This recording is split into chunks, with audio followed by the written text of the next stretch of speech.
Welcome back. This is Youngzers episode 44. We got a Youngzersgami here. You know, you call them scoregamis in football. You got different scores, and it's just Dan and I think it's first timer maybe. Yeah, you know, his first time is me and you. scoregami. Yeah. New combo here. Andrew's usually the moderator between us two. Takes your side more often than not. It does. So I think that's the even playing field. That's like today. a sibling rivalry thing. I think that's probably why. I think the only other person is just now that I check you off is just Double R, that I haven't done one like duo with just him. And when that one comes out, if that ever happens, I don't know if the pod will. That last. might need to be pending review. I might need to see that. Yeah. I might need to see that clip, before it goes live, just to make sure nothing goes down in there that shouldn't. Make sure it's family friendly. We'll just be talking about gambling and playing blackjack and drinking beers. So did the Preakness happen today? I had a horse. National Treasure. I didn't look at the results. I was saving it. Did the Preakness happen today? Oh, I think it's next week, is it? Is that next week? I have a horse going. It's either this Sunday or next Sunday. Preakness. I think it's next Sunday. I got a horse going. I'm telling everybody, National Treasure. Bob Baffert horse, I think, right? That's his name, Bob Baffert? Bob Baffert? One sec. So we got horse talk off the rip, because while Dan's looking for that, I'm just gonna say Bucos we're not back. Says, 148th Preakness was yesterday. It was yesterday. Yeah, it's on. I haven't heard anything about that. Who did you have? No, I just looked it up. National Treasure. Is he dead? It says he won. Oh, dude, the first thing that popped up, it says Yahoo Sports. Euthanized? Horse trained by Bob Baffert, euthanized on Pimlico track hours before I was like, no. He might have been, because I saw that Better too. not have been National Treasure. I told everybody National Treasure. I was early on it. 3-year-old colt euthanized, non-operable. Wait, it wasn't National Treasure. It was have name it down. That's a stupid name. Yeah. Horse stumbled on the final turn. Yeah. National Treasure won. Huh? National Treasure won. Really? Yeah. Did anyone take I told somebody National Treasure. Yeah. I told everyone National Treasure. My weeks are so screwed up. My days are so screwed up. When I'm off, I said it Thursday, Wednesday. Yeah. Wasn't the favorite. I went off Nick Cage movie. I was like, okay. Nick Cage movie. I've heard the name Bob Baffert before. I was like, All right, yeah. So, yeah, you won the 2023 Preakness States. Yep. I'll take a 10% cut of anyone that took my advice. How many shekels did you put on? Like $5. What was his odds? I don't know. I didn't look. I honestly didn't expect to win. I didn't think it was till today. Like I didn't know it was because I put it on Friday. National Treasure was a 4-1. So like $20. Yeah. It's not bad. Not bad for How about this one? Second place. So if you would have done like a win play show or like a show, whatever, Chase the Chaos at a 50-1, place second. Wow. Really? Yeah. That was like the next one that I was gonna take just because like chasing the chaos. And Mage finished third, was 8-5. Wasn't that the one that won the? Yeah, he won the Derby. Yeah, the Derby, big Derby guy. Huh? And Coffee with Chris was fourth, 21. I'd never pick that one. That's a dumb one. Yeah, no, I don't know anyone that well named Chris, and I'm not really like coffee with anybody kind of guy. No, I totally agree. You get better names. Like there are so many better names. You have like Destructador or like Optimus Prime out there, and you're choosing Coffee with Chris. Yeah, Well, I want one out there named World of T-shirts next year. There you go. We'll touch on that here in a second. But when you get names of horses and stuff, it's all these rich people, and they're like, "Oh, well, my son's name's Chris, and we like to have coffee." Like, okay, I get it. It's for the rich people, and it's like a rich people can flex their money and stuff because they have these horses that run in these pristine races. But what brings the money in is the blue collar people who get on there and get trashed and put all the bets on it. So all the degenerates. Do they get any cut? So say your horse is getting a lot of money on it. Do the owners get any of that? That I don't know. I don't think so. What if I would just be like, what is it called? Like a consultant, like a horse naming consultant. I got infinite ideas. Yeah, I know. I could try out anything. I don't think Crusty Sock. Let's name one like Crusty Sock or something. You know, coming in on the Derby. Something gooey something. Yeah. But they don't get a cut of the bets or nothing. You wouldn't think it would all be the bookies and stuff. But they get a pretty hefty purse for winning Derby and the Preakness and stuff. Yeah. Let me see. Kentucky Derby purse. It's gotta be pretty high. That's like the 3 million. Like that's the peak of it, right? That's like the best of the best. Kentucky Derby, right? The three big ones: the Kentucky Derby, the Preakness, and then the Belmont Stakes. Yeah, right. Yeah, but the Kentucky Derby's like, isn't that like the best of the three? That's the most well known. Yeah, probably. But they say what the Preakness is the hardest one to win because it's 1.5 miles. So that's for the Triple Crown.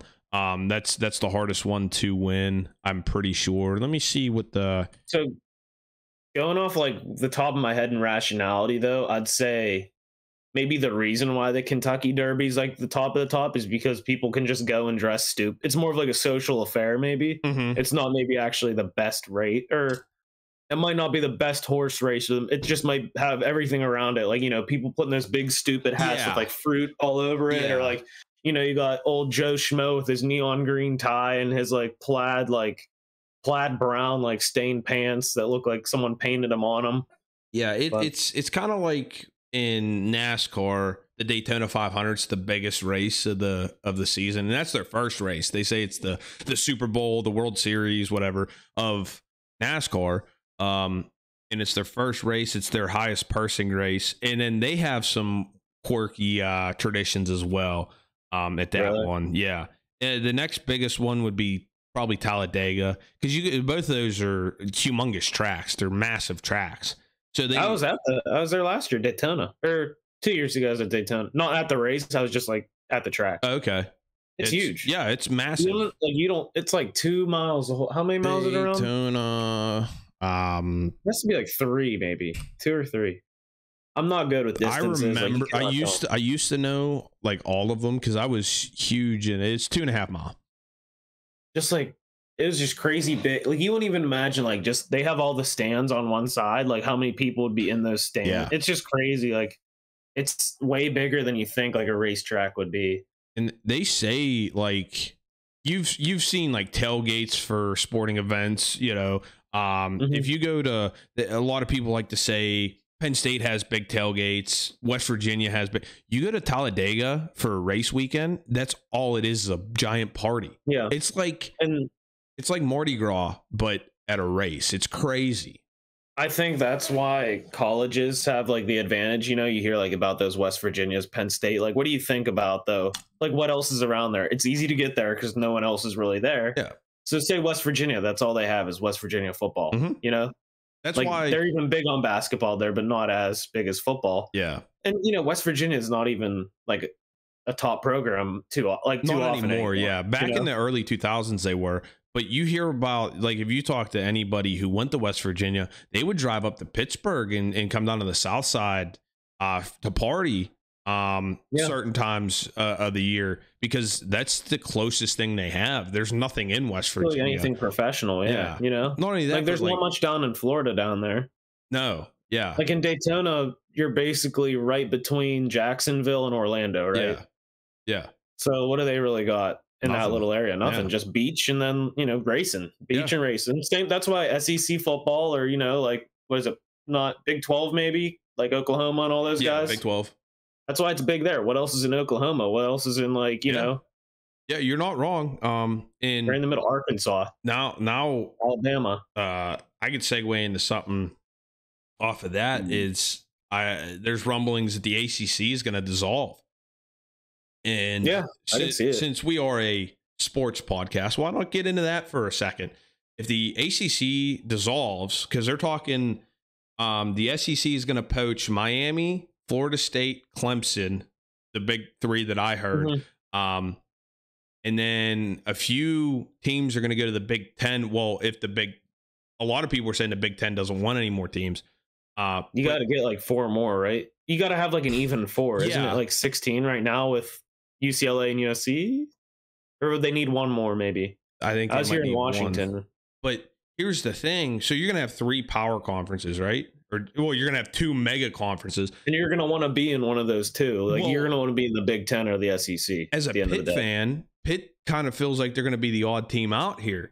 They're good enough to play in the ACC right now because they're competing with Clemson. They're competing with Florida State, the big dogs of the ACC. They even won an ACC title just a few years ago. We're not too long removed from that.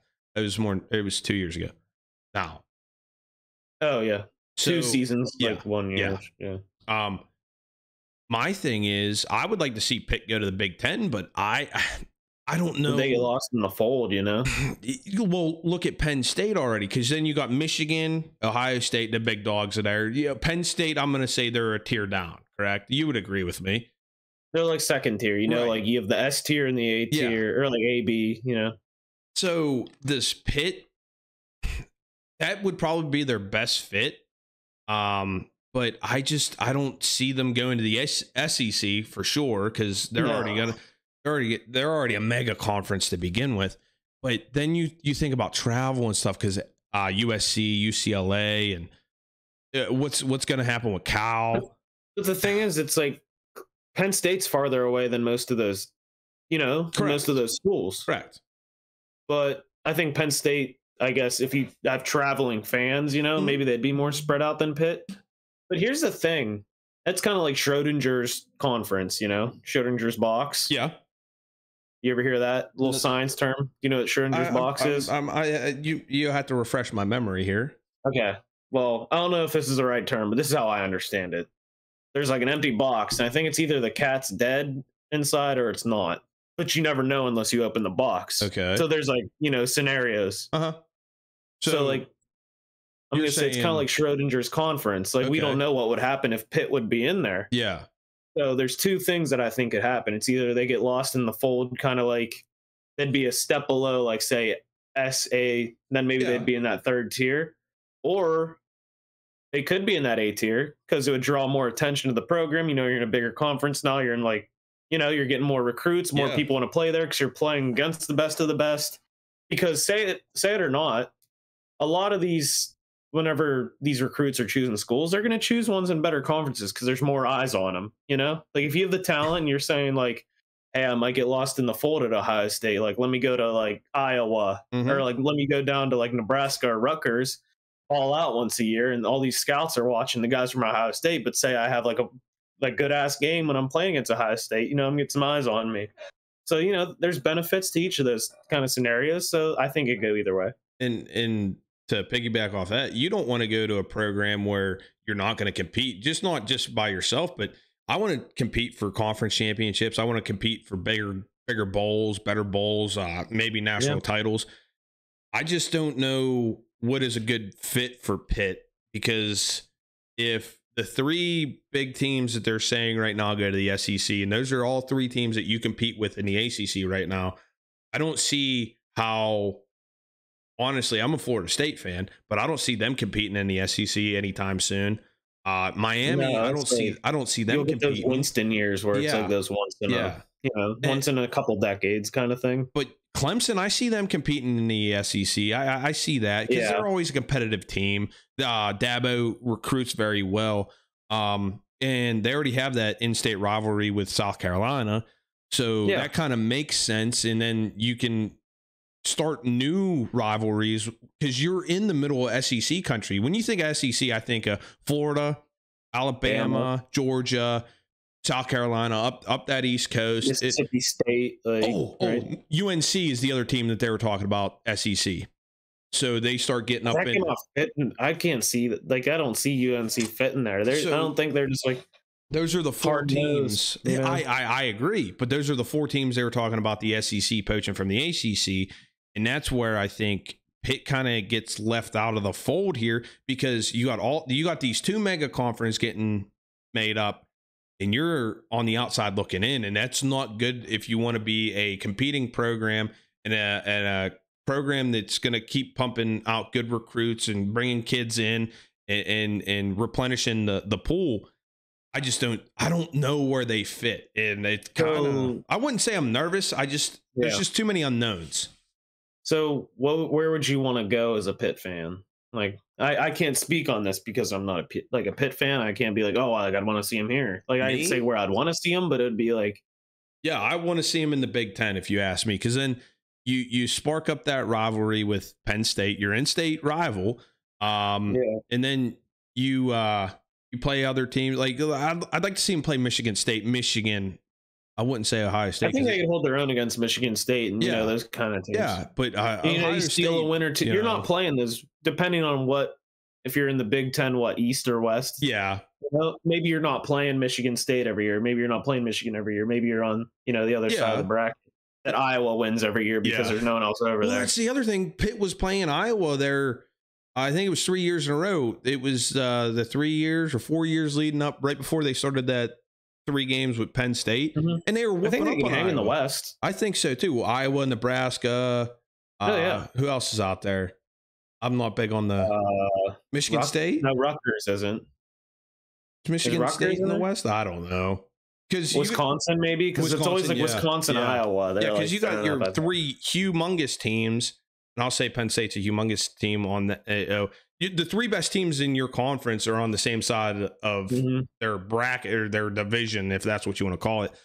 So you got Michigan, Ohio State, and Penn State all on the same side, and they ended up cannibalizing themselves. Just like same thing happens with the SEC as well, though. It does. They might have to restructure that. I'd say they might do like a north, south, east, west kind of situation, just to split it into 4. See if I have like 4 even, So you have that bracket.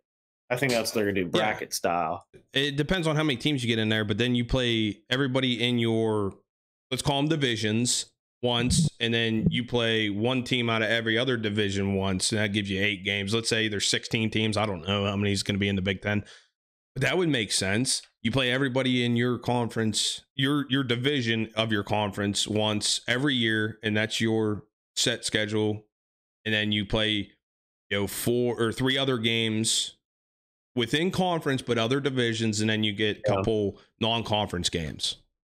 That would make sense. I know it's kind of early, but I really love college football, so that's why I wanted to pick your brain on that, because that's what I keep hearing. That Pitt's the team outside looking in to these 2 mega conferences. Yeah, I'd say I just watch Penn State, and if there's like a big game, I'll watch. I'm not like all day Saturday watching college football. That's not But like if there's a big game, I'm watching it. Like that Notre Dame OSU game or like something like that. Like Penn State's on, I'm watching them. Like that's my team. I'll go to like a Pitt game a year. Yeah. Or like Backyard Brawl, I'm always tuning in for that. Like those big rivalries. I'm always watching those. There's always 1 or 2 of those a week. Maction, maybe, I don't know. But like once a week if I'm bored, it's like a Wednesday or Thursday. I don't know when they play. So you tune in on like rivalry weekend, like that whole Saturday, because you got like the Iron Bowl going, the Civil War going, stuff like that. Dude, I love the Army Navy game. I like that gets like me going. That's the end of the year. That's the I know. I like that. That's a good one. I like the games with like the best trophies. Like a giant milk jug or like the isn't like a Paul Bunyan one or something like that. That's Wisconsin and Minnesota. Yeah. Wisconsin and Minnesota. Any game that has like a weird trophy where you'd be hoisting it up, like I'm tuning in. You have like the Wisconsin Nebraska udder game, like their trophy's just like a giant udder. I don't know. That's how I imagine it. But I like those rivalries where there's something on the line, and it gets more when it's towards the end of the year for me. That's when I get more into it because like there's spoilers, like that team that's on top, they're looking to spoil, say like Wisconsin's big year, like Ohio State's big year, and that gets me out of bed early in the season. Those little dinky matchups, the cupcake games at the beginning of the year, those don't really get me out of bed. It's like a first half and done. But I try to watch every Penn State game, and then after that, I'm not really into it unless it's a big rivalry. How do you feel, since we're on college football here that the Big Noon Saturday, it's the Big Ten's going to play noons now. Penn State's whiteout night against their biggest rivalry. Normally it's Ohio State or Michigan, whoever comes. It's last year's Minnesota. It's not going to be at night, and this year it's against somebody like Rutgers or something. Yeah, because, I don't know. They try to keep it, I think, end of the year. So, like, if they didn't have that big matchup, I think did they play Michigan at home too this year? I know Ohio State was home this year. I think they do, but I think it's at noon. So maybe all their big games are away. If it's at noon, that's a bad look. Like, it's always whiteout night because that's why it looks the coolest. Everything around you's dark, but you just have like see a white. That's the thing. Big Ten is now on whatever network, Fox or something. Or CBS maybe, and their kickoffs are at noon. TBS or CBS? CBS. Like Turner Broadcasting Services? C. Oh, C. I thought you said T. I was like, there's no way they're on where, Everybody Loves Raymond's on half an hour before. No. Like, I can't be watching Ray Romano and, what's the other dude's name? No one even knows. His brother. That giant buffoon. Yeah. Like Ray. Like that guy. Like, no, I'm not dealing with that. All those games at noon, that's kind of bad. I like the earlier start for the earlier games, but I like the couple night games a year they get. They're starting the year off with West Virginia.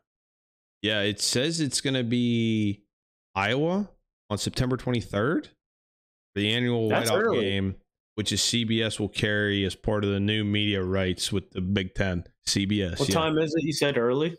Yeah, I'm pretty sure it's noon. There's no way they'd let that happen. I'm pretty sure. There's no, because it's like the broadcasting services doesn't dictate when the whiteout is. It's like the university. So why would the university make that dumb decision? Okay, it says kickoff is set for 8. Yeah, there's no way like the school would do that. That's like, yeah, that's not too smart on them. Because it has to be a night game, has to be. Yeah, I agree. The university wouldn't do it to themselves. Like, I don't think so, at least. They've shot themselves in the foot with a few things before. Yeah. I'm not going to say that. Disavow. I'm not getting into anything. I think we'd have the same opinions on it. That's a low-hanging fruit. Oh, absolutely. I'm not a doubter. I'm not a naysayer, so... We'd have the same opinion. I'm a realist. I was in a heated debate about it back in the day with a humongous Penn State fan, diehard, if you will. You know him, if you will. Sailor. Yeah. It was low hanging fruit, and I was just letting it fly. And he like beating a dead horse at this point. Yeah. But back then, he was trying. I'm like, you can't condone anything. You can't do any. You can't. That's like the worst case scenario for any sports fan, especially when you like grow up close to something like. Mm-hmm. Yeah, you have no control over, it's just like the worst taste. Like, I remember when it happened, it was just like unbelievable. Like, I went to a game every year growing up, and then like you just have so much respect and like love for a program, good memories, and all of a sudden like just like this dark hammer, and like you feel like the bad guy, like you feel like a piece of garbage for like, it's almost like it's tarnished, and I remember that year that they were on serving their bowl suspension, or a couple years in a row. What was it? 3 or 4 years they were suspended from bowls, and you guys had that really, really good season. And I remember, Will was tweeting something about, they should play for the national title. I was like, how quick we are to forget what happened, what transpired up there. I'm not saying that. Here's what I'll say about the situation. I think the NCAA screwed up because they took scholarships off of the school, and they should have taken football scholarships off of the school, because you're taking scholarships from the swim team, from field hockey, all the other. I didn't know that. I thought it was football. No, it was a collective whole. When they take scholarships off of Probably call that Title IX. Yeah. What's that? Right. Is that Title IX? Isn't that do scholarships and like equality in men's and women's athletics? Maybe. But I do know if they take scholarships off of a school, it's a whole. It's not just a one specific sport. It's The whole school. Which I think that's like wrong. That might be a Title IX, is that men and women's sports now have to have like an equal amount of scholarships. Mm-hmm. So when I was in school at Clarion, like a bunch of the football team would take like a ton of scholarships, you know? Yeah. So that's what, 100 players, close to maybe 100 players on a roster, you know, 1 to 99, you know, give or take maybe 20. Well, you get double numbers in college. I don't think they did that. They might have, I don't know. But you know, that's like a hefty number that's why like maybe women's athletics had a couple more, you know, spots. They had another team or two, like volleyball, you know, they had volleyball, men didn't have volleyball, or they had a couple more spots on like softball than baseball did. You know, it evened out. They had track and cross country. Men didn't have track and cross country. You know, it evened out. Like scholarships were equal. Yeah. So like roster spots and scholarships kind of. So a D1 roster football team, 118 to 130 players. That's not counting like non-scholarship practice squad guys either. You know, is it? These are student athletes. All guys are not all on scholarship. No, you got walk-ons. Yeah, because it says all these student athletes are on the roster. There's additional spots on the team that are filled by talented walk-ons, yada yada. So, it'll tell me how many scholarships they give. 85. So of the 118 to 130, 85 of them are on scholarship in a D1 school. 80, you said? 85. Out of like that 130? Yeah.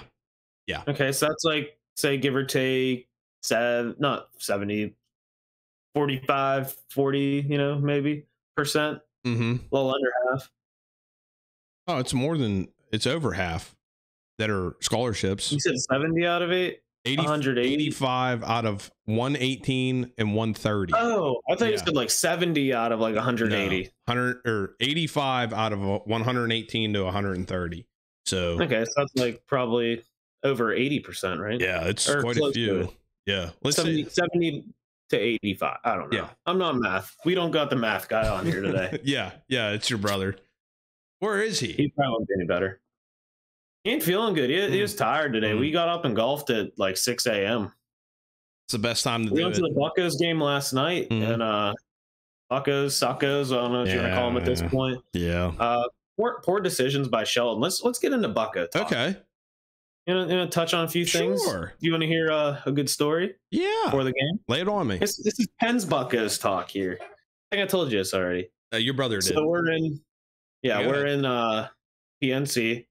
We got food and we're at one of those standing tables, you know? And Andrew's looking at his phone. This is like a crazy, like, you know, like speak of the devil situation. Andrew goes, I don't know the guy's name. I'm not into hockey managers or anything. He's like, you know, the Penguins are going after so-and-so, Toronto's GM, to fill the spot. Whatever his name is. I can't remember. Did you know? I'll look it up for you. I can't remember. But I don't know. He said, first thing you should do, you should get Jeff Carter the hell off the team. I look to my right, like, and I'm like, right hand up, I swear, 7 feet away. I'm like, well, that's Jeff Carter right there. And he looks at me, he's like, you know, he thinks I'm like joking. He's like, yeah, good one, man. I'm like, that's literally Jeff Carter right there. Oh man. And it, like, lo and behold, Jeff Carter, Penguins like fourth line forward, is like 10 feet away from us. Wow. And I'm like, yeah, like that's just a wild scenario. Like, I'm not in those scenarios enough, or a lot. I shouldn't say enough. Like, I don't care to be in those scenarios. But he was with his family. The kids had like cotton candy and stuff. He just wanted a day at the ballpark. And he's just standing there. And when we're going to walk away, I didn't want to be like that guy. Like, you know, like, can I get a picture? Can I get an autograph? Or like alert everyone around him that like this is like a Pittsburgh athlete. So I walked by just like, let's go Pens. And he like, he made like a little nod. He's like, thank you. And then his wife like stared daggers at me. She was probably so mad he got like recognized. She won like a normal day. Like, how many people are going to recognize Jeff Carter? Because I barely did, you know? Yeah, he's got one of them faces. You got to know him. But even out in public, and you're in a sea of, let's say, you know, 10,000 people, if you're lucky at PNC Park right now, it'd be hard. But you on a Saturday too. Yeah, but you would kind of be able to like maybe a double take. Now, do you think he said it loud enough for Jeff to hear? I don't know. It was honestly borderline. Like he said it like pretty like. Would you have? He's in his what late 30s and his hearing might be a little late 30s. He's taking some shots. Maybe his hearing's a little lower than Do you think if he heard him, he would have confronted him? Or do you think he would have just been nonchalant about it and just been like, am I going to make a scene? My kids are here. The way his wife reacted to like me noticing him and recognizing him, like I guess they left right after that because me and Grace walked away and then Andrew was still there. So he said like as soon as I said that, like him and his wife like just went to their seats or whatever. So I think if he had an inkling of like, hey, I'm recognizing this guy's just like jagging with me, like he would have went into a seat. So like I think maybe he didn't hear it. Okay. But Jeff, if you're listening, if you're a fan, like, yeah, sorry to hear that, buddy. It happens. And the GM is Kyle Dubas. Dubas. Dubas. Dubois. Maybe it's French. Dubois. It could be. Toronto. That's what French. No, that's Montreal. French Canada. French Canadians. Montreal. I don't know. But I don't know. But just like an absolute bananas, like speak of the devil scenario where someone pops up as soon as you say something. And like, you can't make that up. Andrew has the picture of him. Well, here's the thing. You could like, I'm sure it's happened to anybody out there listening when you're talking about a friend. Okay. We used to have a friend and we would talk about him and then, we'd be at another friend's house having a fire out in the woods and he would just show up. Like, what? We're just speaking about you. You just show up. So I'm sure it's happened to a lot of people, even listeners right now. Like, hey, you talk about somebody and they just show up. I don't think I've ever heard anybody talk about an athlete or a famous person and then boom, they're 5 feet away from me. That's exactly. That's just like imagine the timing. Like, the like thing Andrew's looking at on his phone. It wasn't an ESPN alert, I don't think. It's just like a random thing he's reading maybe on Twitter. So he's reading something random. Like the Penguins aren't in season. There's no reason for Jeff Carter to be in Pittsburgh. Yeah. He could be wherever the hell he's from. I'm not sure. But just for that, him being in town, him deciding to go to a Pirate game, and then on a Saturday in that crowd, like how big it is. What is that? 10,000 probably? No, how many they had. It had to have been more than 10, right? I'm 15? Not sure. Saturday, decent crowd on a Saturday. I don't know. Not numbies guy. Not big on numbies counting. But that was just an insane, probably a top 5 insane like coincidence scenario I've been in. Like absolutely. I can't think of one I've been in a crazier scenario that like that would happen. But like Jeff, if you're listening to this and you don't want to be recognized, like you could have looked so much more like a Yinzer if you didn't dress the way you dressed. Like if you would have threw on like a Bucco hat and a jersey, you would have been fine. You would have blended in so much better than like a tan hoodie. Like, because if you see a guy at a game that's not wearing like, Bucco stuff, you kind of do give a double take here and there. Yeah. Like this dude was wearing like skinny sweatpants and like a brown, like tannish hoodie. I was like, who's wearing tan to a Pirates game? I took like a look. I'm like, why is this guy wearing tan? And then I like looked up at the face and Jeff, like Carter, you usually see him. He's like huffing and puffing, on the ice. And he was just kind of standing there. He wasn't winded. I usually see him moving like slidily. So I'm not used to seeing the guy walking. Like he's either like going backwards or going forwards. He's not like, he's always slipping and sliding, he's always on a slippery surface. But you got to work on your blending a little if you don't want to recognize. So I don't know. But yeah, that's impressive. And the PGA Championship just concluded. Brooks Koepka won his 3rd. Oh yeah, I saw that. Yeah, that just popped up. What if I wore like a Jeff Carter jersey that day or something? I don't own one, but that would have been like funny. I'm an advocate for if you're going to a sporting event. Let's say you're going to a Bucos game, you wear a Steeler jersey or Pens jersey. You need to be publicly humiliated. I don't agree with that at all. I just like you see people going to Steeler games. It would happen all the time when we were really, really competitive and we're going on cup runs and stuff. People wearing Crosby and Malkin jerseys to Steeler games. No, you need publicly shamed and humiliated if you're going to do that. So no, do not do that. I agree with that, but there's a couple scenarios where you can let it fly. So there's really only one scenario, and I want your opinion on the second one. So the first scenario, I think it's okay, is if the Penguins and the Pirates play on the same day and in town and you're doing like a trip, when you go from one game to the other. So like Okay. I'm cool with that. Cool with that. Okay. But what do you think of, say, going to a Steelers game and wearing a Bucos hat, like the Pittsburgh P? Because it's like a symbolic P to the city. I'd say it's more of like, Okay, a hat. I can get behind a hat because I hate Steeler hats. I don't know why. Just a big circle. Yeah, it's their emblem. It's their logo. I don't like them. So I'm okay with a Pirates P hat. But if you have a Pirates jersey or a Penguin jersey at a Steeler game, you're in the wrong stadium, bud. I'm sorry. But I'm okay with the double header, I guess. So if you go to a matinee Bucos game and then you're going to the Pens game, you hop on the T and you take the T over. I'm okay with that. That's fine. But then when I say, hey, you're at the wrong stadium and you tell me you're doing a doubleheader, then I'll leave you alone. But if you're like, oh, this is the only Pittsburgh jersey I have, then I'm humiliating you. I'm okay, publicly humiliating you. Third scenario, custom jersey that has like something Pittsburgh, like say like Youngzers since like 72 on the back, and you wear it to like a Steeler game. No. Corny? Don't even. So if you have a Penguin jersey that says that, just frame it and put it up on your wall. Don't even wear that to a Pens game because I'm gonna make fun of you. What about that rare like triple logo shirt where it has like the Steelers, Penguins, Pirates? And you only see those on the strip district. Those are so you can buy them.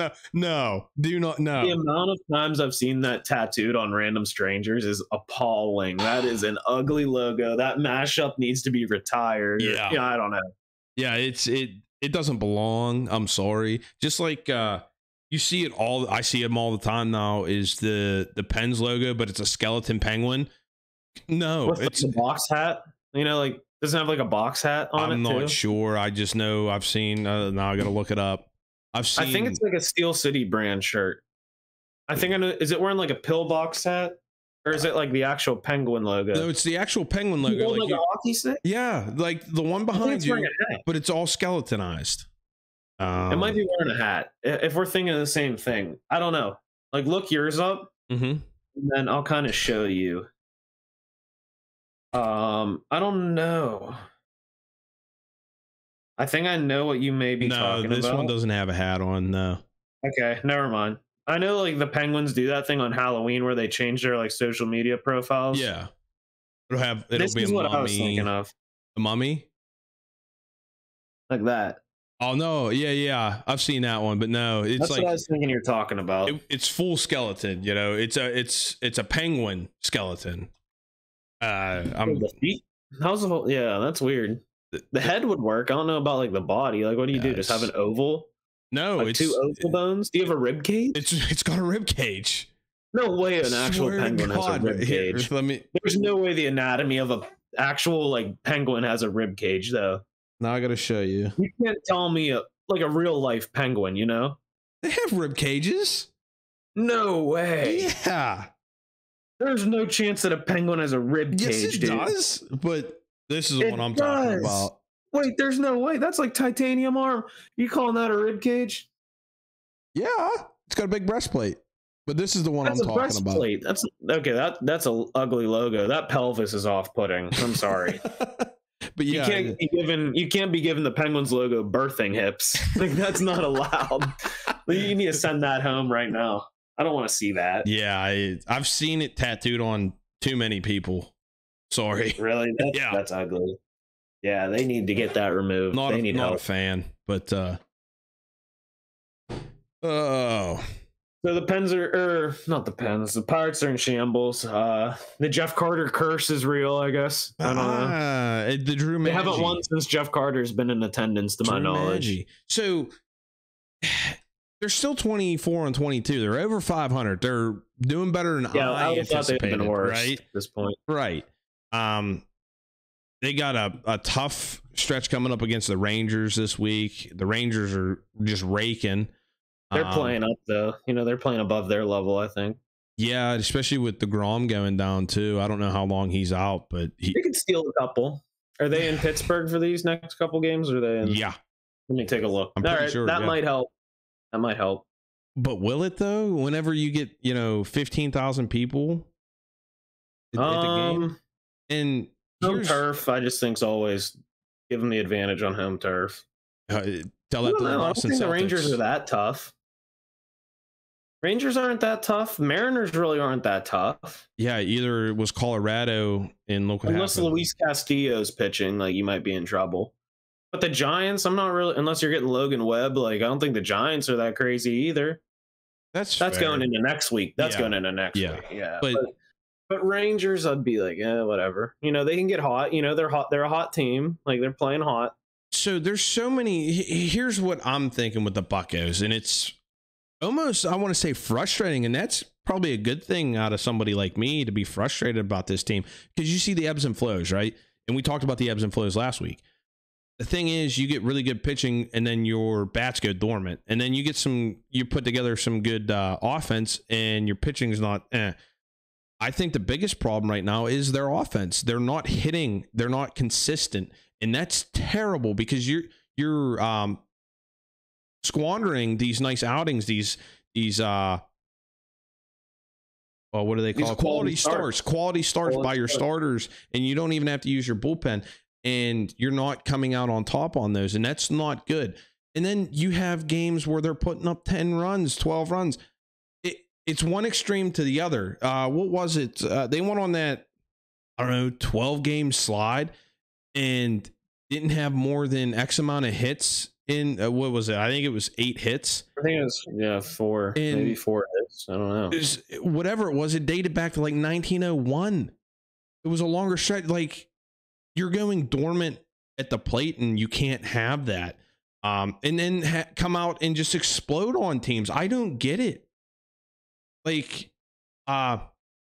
so they went through that tear and they were losing a bunch. They didn't score more than 3 runs in that losing streak. And then they come out and end up beating the Tigers. 13. Well, they beat the Tigers 8-0. Then they come out and piss pound Arizona in the first game, 13-3, piss pounding them. Then you lose back-to-back games. And you know why? You put in Rob Stevenson twice. Yeah. You put him in yesterday, he blows the game. Then you put him in today in a close game. I think it was tied, and they blew it again. Why are you going back to this guy? Delay. They were trying to blame delay there because. But still, you can't put the guy that blew the game last night in. I totally agree. It's almost like it's not player, problems. It's almost like it's the manager. And you can't. I'd rather have the starter go one more inning. I have more confidence in our starter going an extra inning than bringing in one of these like bullpen guys that's like a no name. Yeah, like bring it. There's only 3 guys that I kind of trust. I trust Bednar fully. Like Bednar, he's a good pit. Holderman's getting up there for me. Okay. He's blown 1 game, I think. But young guy. I trust Holderman. And then the other guy that I'm starting to lean a little bit on trusting is that Moretta, Moretta. Yep. So those 3, just because he has a Shane O'Mac like entrance song too, and he's like going like that all the time. But like that's a little bit of a spark. Like you can get behind something like that. And he had a good outing yesterday. He pitched yesterday, and he was, I think, no hits and like a couple strikeouts. So I think he's getting up there. But there's just so many untrustable arms in that bullpen that's going to be the downfall. And if the starter can't go to, say, the 7th, like you're in trouble. 7, 8, 9 in the 7 inning guy shaky. If you're putting Moretta in, I'd even let him go 2 innings. Holderman in the 8th, setup guy, and then you got Bednar in the 9th. Yeah. But other than that, I'm not trusting Underwood. No, I'm not trusting DeYoung. No. Will Crow, wherever he's at, I don't even think he's playing right. Yeah, I don't trust him wherever he's at. He was doing his rehab stint in Bradenton, so leave him there. Just leave him there. See you later. Stevenson, definitely don't trust that guy. That Hernandez isn't bad. They got from what do they call it? Rule something draft. Rule 5. Yeah, Rule 5 draft. Like he's not bad. No, he's young too. I forgot about him. I forgot for what they got him for. Literally nothing. And like the thing is with him, they can't send him down because as soon as they do, he goes back to the Dodgers. Yohan Ramirez is okay. He'll come out there and throw the smoke, but yeah, you don't have anybody that you can turn the ball to in a tight game. Whenever your starting pitcher went out there and let's say gave you a 6 solid or 5 2/3 solid innings, and you feel like, okay, we're all right, because it almost feels like they're going to go out there, whoever they turn the ball to, and just flub it up. I don't like it. Nothing is safe. And then they have 3. what, 3 or 4 errors today. You can't have that. And that's the next thing I was gonna say. Like, even with these untrustable arms, like, it's not like your defense is gonna bail you out. Like, no. It's not the corners. The corners are fine. Santana's glove has been insane. Hayes has been amazing too. He had an error today, but shortstop, second base. Yeah, I mean, Brian Hayes had an error today, but you're gonna have that. It's a long season. You're not gonna make every routine play. I understand that. We're humans, and they're paying him for his glove. I talked about that. That's what I said. Yeah, up the middle is so weak, and not having O'Neal Cruz there, it really shows that. And I'm not saying that he wouldn't go out there and boot the ball around a little bit, because he's still young, and I almost feel like he tries to use his arm to get himself out of trouble sometimes, and he can have a throwing error too. But it's going to happen. But I'd rather have 3 out of the 4 pieces of the infield be solid, let's say, than having 2 of the 4. Because his second base is just horrendous. G1 Bay.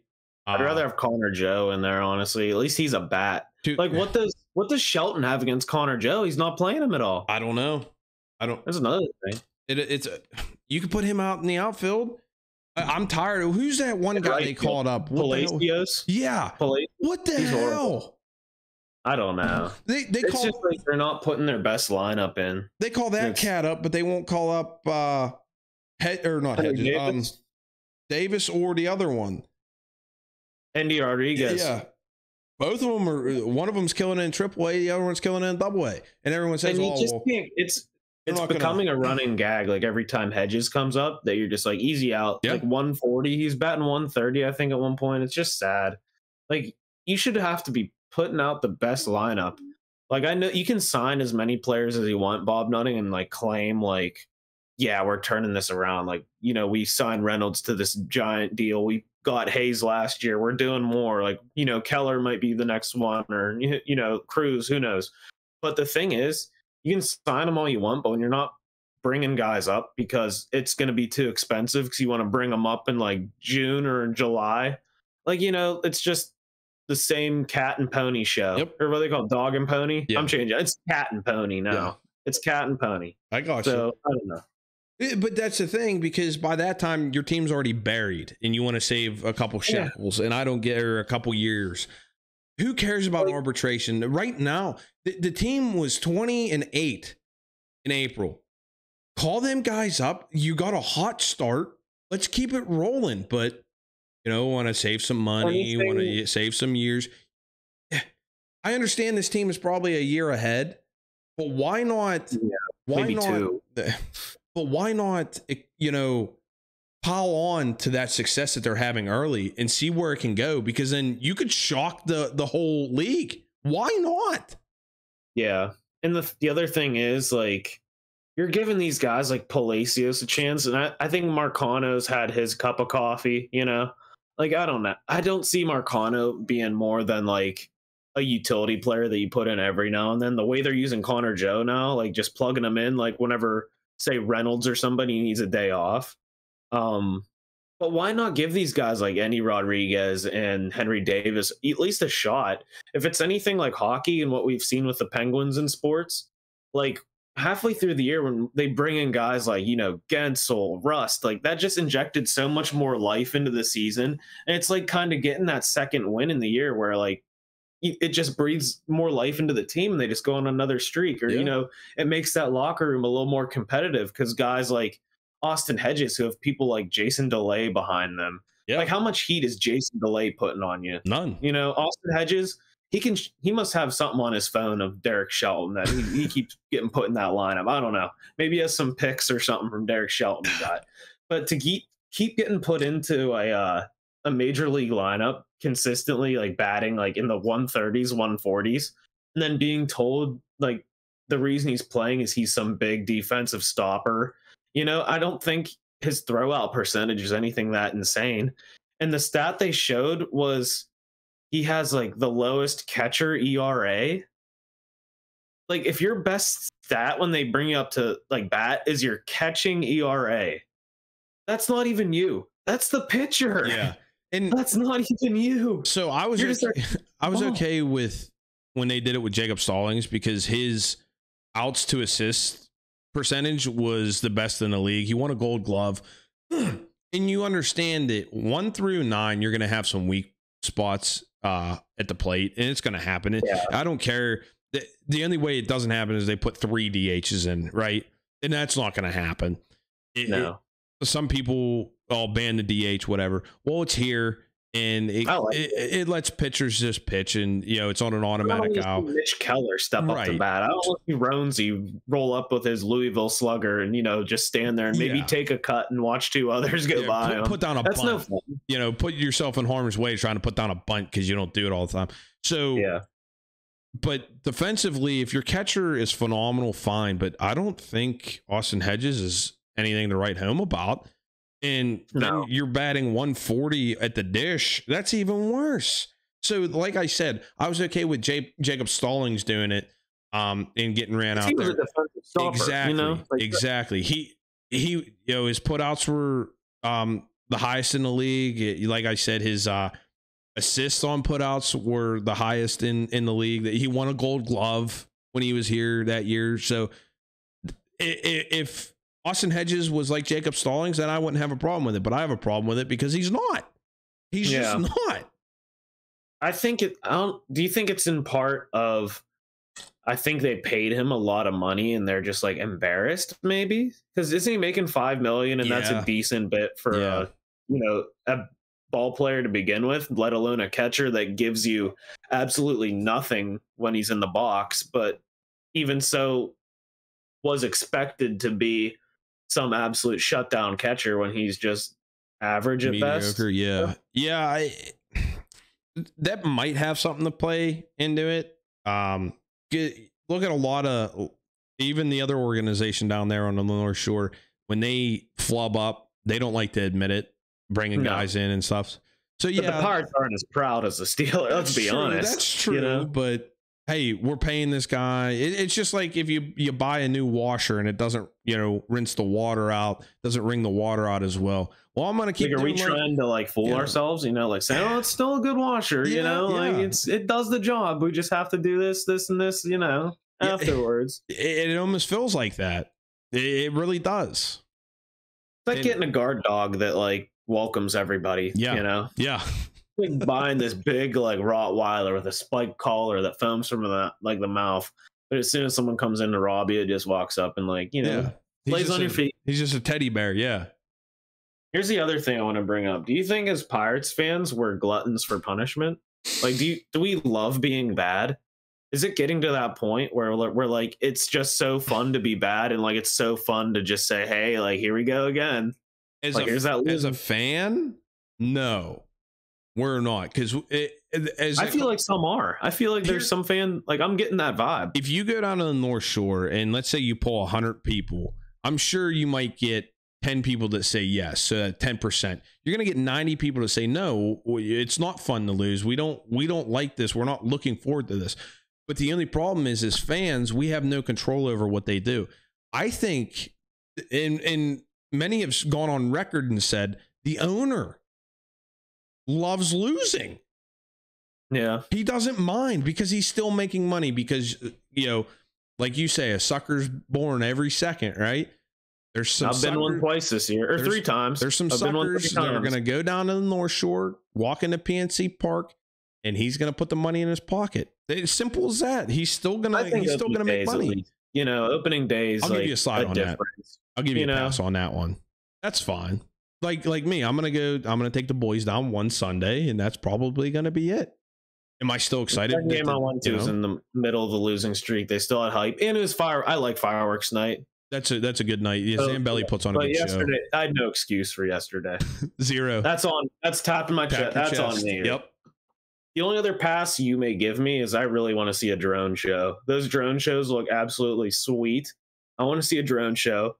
The only passes I might give myself are drone shows, Dollar Dog night, bobblehead night, if it's a cool bobblehead, and then my brainchild experiment where we're all get dressed up as members of DX and go down there on the wall. Okay. That might be another one. That's fun. Did you see, speaking about giveaways and stuff, did you see what the Curve was giving away?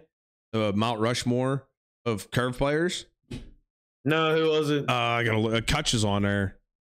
Kutch, not Cruz, was it? Was Cruz even ever there? No. Yeah. No, he's on the Dodgers. No. I thought, was he in the Dodgers and then went right to the Indianapolis? Or I don't know his. Yeah, he went straight to Indy. Keller, maybe. I always see Keller stuff. Was Keller one? I don't. Cole? Garrett Cole? Hold up, let me look. I'm guessing. Where was I'll it? see your ass. Give it to me. I'm interested. It is. Kutch is definitely one. Kutch is on there. I know. He's the only one I can remember. They got to do what minor league teams do in the majors. They have so many fun promo nights, like theme nights, because that's what gets people in the seats at those kind of games. Chances are you're not seeing like a big major league player. So they try to get you in with like, the Star Wars night, or when they're wearing special uniforms that are like, Power Ranger themed, or, they have those like wacko uniform nights, or, some cool giveaway, or, you get to ride the roller coaster for free after you're in Altoona. I don't know. I don't know the promos out there in Central PA, but they need to do more of that whenever teams are down and out. Agreed. You gotta get me what's the sit rep on this Mount Rushmore bobblehead? It's not a bobblehead. It's like a little statue. Yeah, it's pretty cool looking too. Was it June? Oh, let me Google it. Altoona Curve Baseball. As we approach our 25th season, we want to know who would be. They have like a Facebook thing on it. Yeah. Do you know what day it is? I want to say it was like June 10th. Hold on, I'm going through here. Curve concert. Kids run the bases. Pre-game catch on the field. Game of Hope. T-shirt giveaway. Curve concert. What's the Curve concert? Star Wars night. That's a good one. Would they have it on like their Instagram or like something like that? I saw it on Facebook because AJ Stewart's a big curve guy and he shared it. Really? I know it was on Facebook. They have a bunch of these curve concerts. Like, how many concerts can you have there? Loco's birthday. Help us celebrate Loco's 8th birthday. Who's Loco? I don't know. Maybe their mascot? 2 for Tuesday. Tickets, small popcorn, and hot dogs are all buy one, get one free. Why not Wednesday? They have some weird promotions. Loco Nutcracker. Is Loco their like mascot? Yeah, I think it's their mascot. Locomotive. Okay. Yeah. Train. Yeah. Allegheny Youngzers game. Pre-game catch in the field, Kinzer on the bases, 80s night. I'm in August right now. I still have not seen it. Hold up. The Joker bobblehead giveaway. First 1,000 fans. I know AJ shared it. I know he did. Did they delete it maybe? I'm looking everywhere. I don't see it. Pro Wrestling Night, August 10th? Yeah, they put a ring right out there like... Jake the Snake Roberts appearance? That's insane. That might be the absolute highlight. That's on a Thursday. You think you'd bring that? They have all this on a Thursday. Pro Wrestling Night, Jake the Snake Roberts, backpack giveaway, Altoona pizza game. They're renaming their team just the Pizzas. They're the Pizzas that night.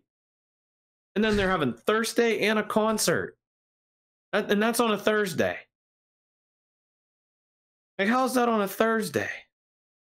Altoona's Got Talent also. Altoona Pizza's Faith Night. Pre-game only catch 2 for Tuesday. Video game night.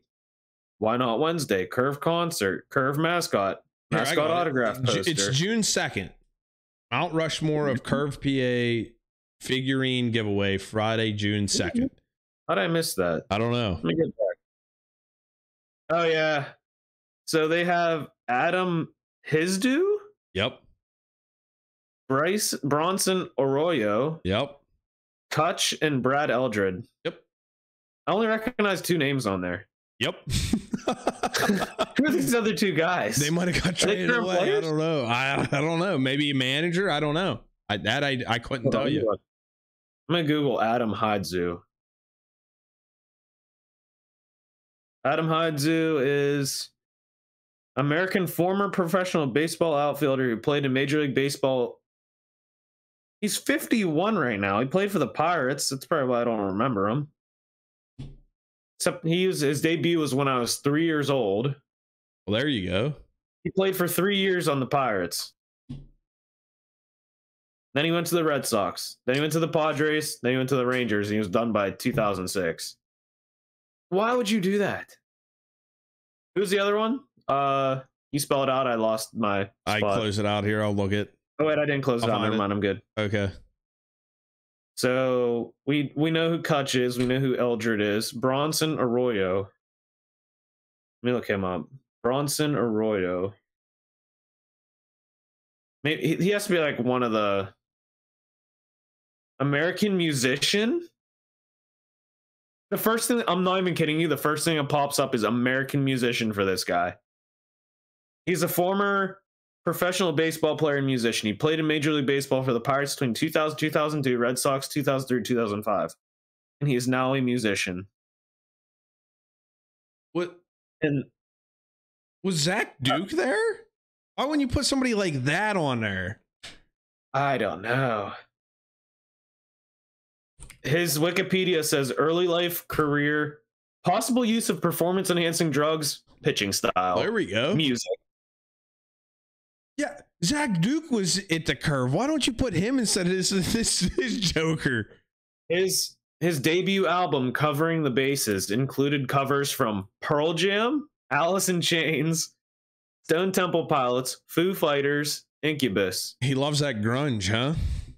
Yeah. Yeah, Zach Duke played for the Curve. Well, you got to put him on there, not this jag off. Yeah, I don't know. This is weird. Those two guys are just like, they don't belong. Like, they're fillers. At least put a current player on there that's half decent. You know, like, I don't know. Yeah. But Mount Rushmore, were they that good? I don't know. I have to look at the AA stat, right? They're AA. Yeah, AA.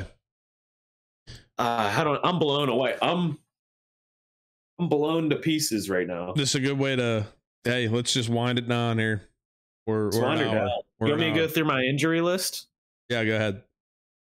So I've been hooping lately, and I'm not sure if you noticed this, a little scratch. Yeah. You know, that's the beginning of. I've been getting scratched more than a cat post. Scratch here. We got a scratch here. We got a scratch here. We got scratches here. And one there, I don't know if you can see it. Probably not. But I'm all scratched up. Was it the same cat? Was the same dude doing it? No, multiple days. This is over like 3 days. Okay. 3 different, like, trim your nails. PSA, if you're playing basketball, trim your nails. Yeah. That's it. That's all I got to say. I have my Whoop band on, no free plugs. When the scratch happened, no foul called. And the thing is, this is on my wrist. It exploded off my wrist. Well, there's like a sensor on there. That's the only thing that's like valuable. And then there's like a couple plastic pieces that hold together. Like the plastic pieces, they go right back on. The thing exploded in 3 different pieces everywhere. Didn't give me the call. Clean. No clean. No blood. Clean. On my wrist, literally exploded off. Like he flipped the hatch somehow and like ripped it. Literally 3 different pieces. Like play has stopped and he calls like loose ball. He's like, I'm just giving you the courteous to pick your wristband up. And I'm like, how does something come off my wrist on a no call? You know, like jag. Yeah, you got to send me to the line. Put me on the line. I don't know. I might need Dan's like bodyguard servant. You know how like Crosby gets his LaRock?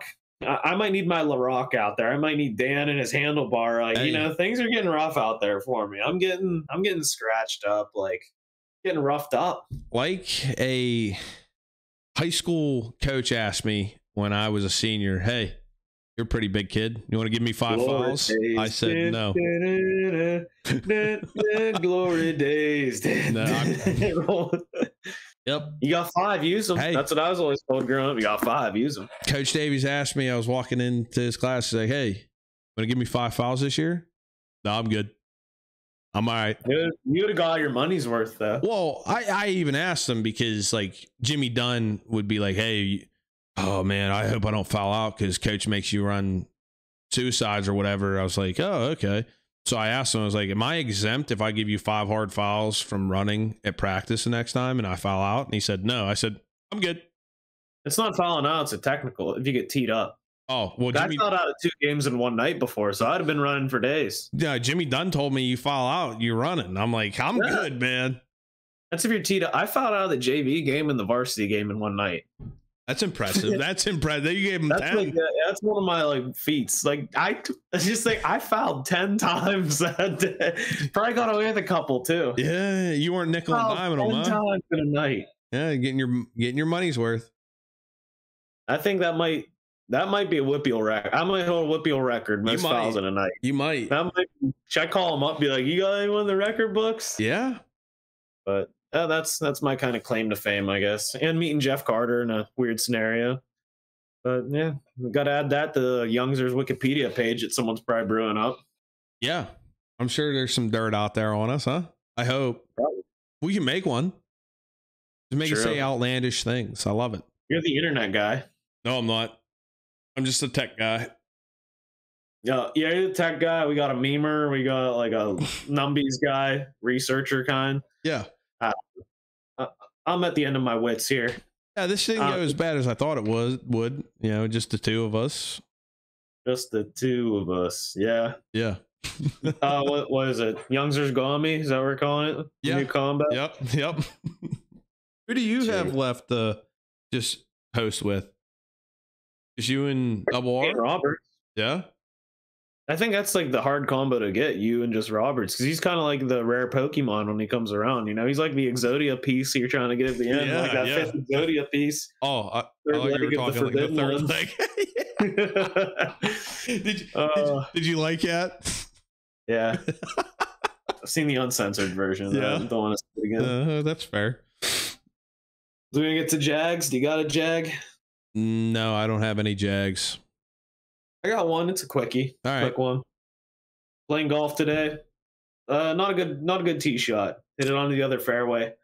Playing a Callaway Warbird. You know, yellow Callaway, I think 3. Callaway 3 Warbird. Yep. Yellow line on it. So I hit on their fairway. I was respectable, and I waited. And they asked me what I was playing, because there's a couple balls like around. There's maybe 2 white ones. I knew one of them was mine for sure. I was like, oh yeah, it's a yellow line Callaway Warbird, Callaway 3. And he keeps pointing this ball behind me. He's like, Max Fly right there. And I was like, no. I was like, first time I let it slide, I was like, no, I didn't think he heard me. I was like, it's Callaway Warbird. He's like, yeah, Max Fly's right there. Said it, I'm not even joking, 5 to 7 more times. Ended up picking my ball up. And he goes, oh, you're playing a Callaway with a yellow line on it. And I was like, yeah, it's Callaway 3. He's like, oh, I was playing a Callaway 1, similar look. I was like, 2 different numbers. Yours doesn't even have a yellow line on it. You know, Jag. Picking up my ball, Jag. It's my fault it's in your fairway. But at that point, it's your fault for like picking it up and like, you know, pointing me at a Max Fly for like literally 5 minutes while I watched the other guy hit his ball. Just bonkers. Insane bonkers moment. Jag of the week. I'm done. Like, I'm out. You heard it all from me today. I've been there. I've done that. I've seen it. If it's happened to me, there's no worse feeling in the game of golf is somebody's hitting your ball, and you're going to have that at a public course. It's going to happen. They're tight. They a lot of holes run parallel, so it happens. But I have never hit somebody else's ball. There's no room in the game for that. So be better. You're a Jag. Oh, he didn't hit it. He just picked it up and then put it back down. So it was even worse. That's not terrible. This was yours, and then put it back down. I've had my ball getting taken off the fairway, and I'm I've had that, be respectful. It's a respectful game. Come on. You know, I do whenever there's no one around, and like it's obviously no one else's ball, and I still pick it up. And I take that little look around like you're doing something wrong. Yeah. I've seen balls just laying places. I'll leave them go because I don't know if somebody had a wayward shot or not. I just leave them alone. If it's that, I leave it. But like if I don't see a person in sight and I know like no one's on the tee box that could have hit there, I'm taking that little look around and I'm picking it up and adding it to my inventory. Yep. You'll need that. You know, it's been in the bottom of the bag for 2 years. Excuse me. And you run out of balls. Hey, that one you picked up 2 years ago, be a lifesaver. Noodle ball's gonna fly today. Yep. Yeah. Yep, been there. That's all I got. You got any Jags or anything? No Jags. All right, let's wrap her on up. That's Youngzers episode 44. We'll be back full steam ahead next week with your Bucos, Steelers, Penguins talk if there's anything. So remember, keep subscribing if you haven't yet, or keep liking our stuff. Outings coming up. Look on Twitter. Andrew's going to handle that. I'm building the trophy. I'm sitting back and building. So I'm not, logistics are not me. You can go to Big Easy for that one. Yeah, I'm pumped for that. So let's get them spots filled up, and we're going to have fun with that. It's going to be a fun day. Fill her up. Yep. Fill her up. Let's go. Twitter, Tell your friends, tell your dads friends. We'll see you next week.